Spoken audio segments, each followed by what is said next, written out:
तेईस जुलाई 2026। आज की वाणी का संपूर्ण मंथन। ओम नमः शिवाय। वाणी के 4 मुख्य पॉइंट्स, समझानी एवं उदाहरण। 1. बेहद की सेवा और जिम्मेदारी का भाव।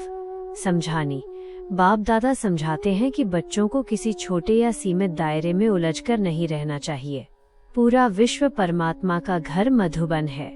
हर आत्मा तक ये संदेश पहुंचाना हमारी जिम्मेदारी है कि परमात्मा धरा पर आ चुके हैं और विश्व परिवर्तन का कार्य कर रहे हैं। उदाहरण, जैसे कोई प्राणी अपने छोटे से घर या कुएं में रहकर उसी को पूरी दुनिया मान लेता है, वैसे ही हद की सोच छोड़ पूरे विश्व के कल्याण के भाव से सेवा में लगना है। 2. राम रावण और कृष्ण कंस का रहस्य। समझानी। राम और रावण या कृष्ण और कंस 2 अलग अलग आत्माएं नहीं हैं, बल्कि एक ही आत्मा की पावन और पतित अवस्थाएं हैं। जब आत्मा 16 कला संपूर्ण होती है तो कृष्ण या राम कहलाती है।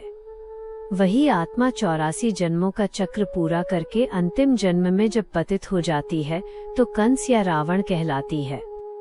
उदाहरण, सतयुग का श्रेष्ठ राजकुमार कृष्ण ही 84 जन्मों की यात्रा पूरी करके कलयुग के अंत में विकारों के प्रभाव में आकर कंस रूप बन जाता है। 3. संगम युग पर अंतर्युद्ध, कृष्ण और कंस की लड़ाई। समझानी। संगम युग पर आत्मा को ज्ञान मिलता है कि वह मूलतः पावन कृष्ण है, लेकिन वर्तमान में उसमें विकार कंस मौजूद हैं। इसलिए आत्मा का अपने ही अंदर के 5 विकारों से जो पुरुषार्थ रूपी युद्ध चलता है, वही शास्त्रों में कृष्ण कंस युद्ध के रूप में दिखाया गया है। उदाहरण, संगम युग पर अपनी कमियों और विकारों पर विजय पाने के लिए किया जाने वाला पुरुषार्थ ही असली कंस वध या अंतर्युद्ध है। 4. संपूर्ण सूक्ष्म शरीर का रहस्य। समझानी। वतन में केवल त्रिदेव ब्रह्मा, विष्णु, शंकर का ही गायन योग्य संपूर्ण सूक्ष्म शरीर होता है। साधारण आत्माओं का सूक्ष्म शरीर देह त्यागने के बाद धर्मराजपुरी में हिसाब किताब चुकतू होने के पश्चात ही संपूर्ण बनता है।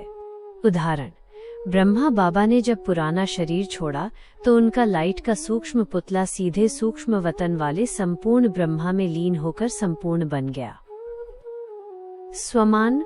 मैं मास्टर सर्वशक्तिमान बेहद की सेवाधारी पवित्र आत्मा हूँ। वरदान। व्यर्थ संकल्प मुक्त भव। स्पष्टीकरण।